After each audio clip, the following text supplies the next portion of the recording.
नमस्कार। आइए सुनते हैं जयशंकर प्रसाद जी की लिखी कहानी अनबोला। उसके जाल में सीपियाँ उलझ गई थी। जगैया से उसने कहा, इसे फैलाती हूँ तो सुलझा दे। जगैया ने कहा, मैं क्या तेरा नौकर हूँ। कामैया ने तिनक कर अपने खेलने का छोटा सा जाल और भी बटोर लिया। समुद्र तट के छोटे से होटल के पास की गली से अपनी झोपड़ी की ओर चली गई। जगैया उस अनखाने का सुख लेता सा गुनगुनाकर गाता हुआ अपनी खजूर की टोपी और भी तिरछी करके संध्या की शीतल बालुका को पैरों से उछालने लगा। दूसरे दिन जब समुद्र में स्नान करने के लिए यात्री लोग आ गए थे, सिंदूर पिंड सा सूर्य समुद्र के नील जल में स्नान कर प्राची के आकाश में ऊपर उठ रहा था, तब कामैया अपने पिता के साथ धीवरों के झुंड में खड़ी थी। उसके पिता की नावें समुद्र की लहरों पर उछल रही थी। महाजाल पड़ा था, उसे बहुत से धीवर मिलकर खींच रहे थे। जगैया ने आकर कामैया की पीठ में उंगली गोद दी। कामैया कुछ खिसक कर दूर जा खड़ी हुई।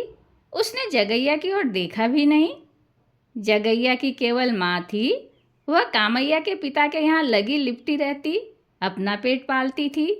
वह बेंत की डोरी लिए वहीं खड़ी थी। कामैया की मछलियाँ ले जाकर बाजार में बेचना उसी का काम था। जगैया नटखट था। वह अपनी माँ को वहीं देखकर और हट गया, किंतु कामैया की ओर देखकर उसने मन ही मन कहा, अच्छा। महाजाल खींच कर आया।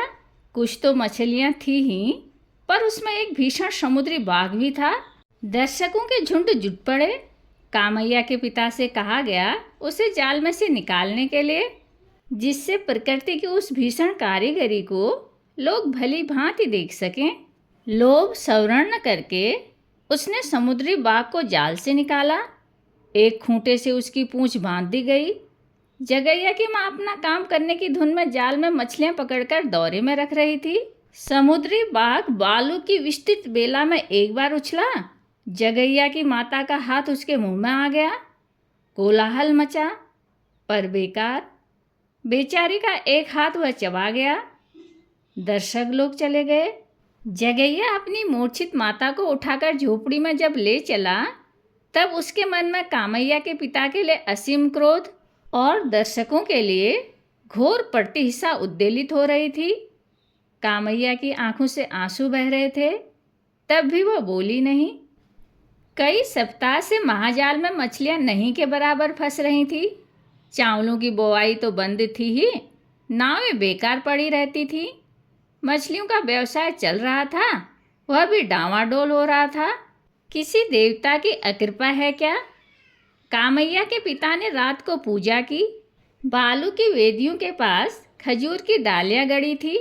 समुद्री बाघ के दांत भी बिखरे थे। बोतलों में मदिरा भी पुजारियों के समीप प्रस्तुत थी। रात में समुद्र देवता की पूजा आरंभ हुई। जगैया दूर, जहाँ तक समुद्र की लहरें आकर लौट जाती हैं, वहीं बैठा हुआ चुपचाप उस अनंत जलराशि की ओर देख रहा था और मन में सोच रहा था, क्यों मेरे पास एक नाव न रही? मैं कितनी मछलियाँ पकड़ता। आह, फिर मेरी माता को इतना कष्ट क्यों होता? अरे, वह तो मर रही है मेरे लिए इसी अंधकार सा दरिद्र छोड़कर। तब भी देखें भाग्य देवता क्या करते हैं। इसी रगैया की मजूरी करने से तो वह मर रही है। उसके क्रोध का उद्वेग समुद्र सा गर्जन करने लगा। पूजा समाप्त करके मदिरारू नेत्रों से घूरते हुए पुजारी ने कहा, रगैया, तुम अपना भला चाहते हो तो जगैया के कुटुंब से कोई संबंध न रखना, समझा ना? उधर जगैया का क्रोध अपनी सीमा पार कर रहा था। उसकी इच्छा होती थी कि रगैया का गला घोंट दे, किंतु वह था निर्बल बालक। उसके सामने से जैसे लहरें लौट जाती थी, उसी तरह उसका क्रोध मूर्छित होकर गिरता सा प्रत्यावर्तन करने लगा। वह दूर ही दूर अंधकार में झोपड़ी की ओर लौट रहा था।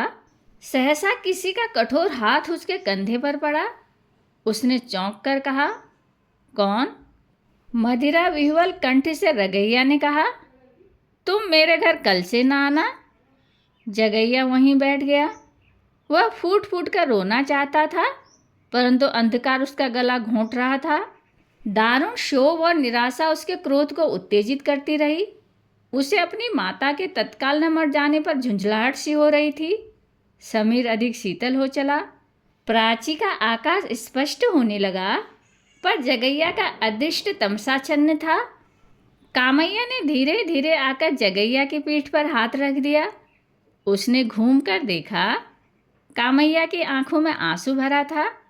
दोनों चुप थे। कामैया की माता ने पुकार कर कहा, जगैया, तेरी माँ मर गई, इसको अब ले जा। जगैया धीरे धीरे उठा और अपनी माता के शव के पास खड़ा हो गया। अब उसके मुख पर हर्ष, विषाद, सुख, दुख कुछ भी नहीं था। उससे कोई बोलता न था और वह भी किसी से बोलना नहीं चाहता था। किंतु कामैया भीतर ही भीतर फूट फूट कर रो रही थी। पर वह बोले कैसे? उससे तो अनबोला था ना। कहानी सुनने के लिए धन्यवाद।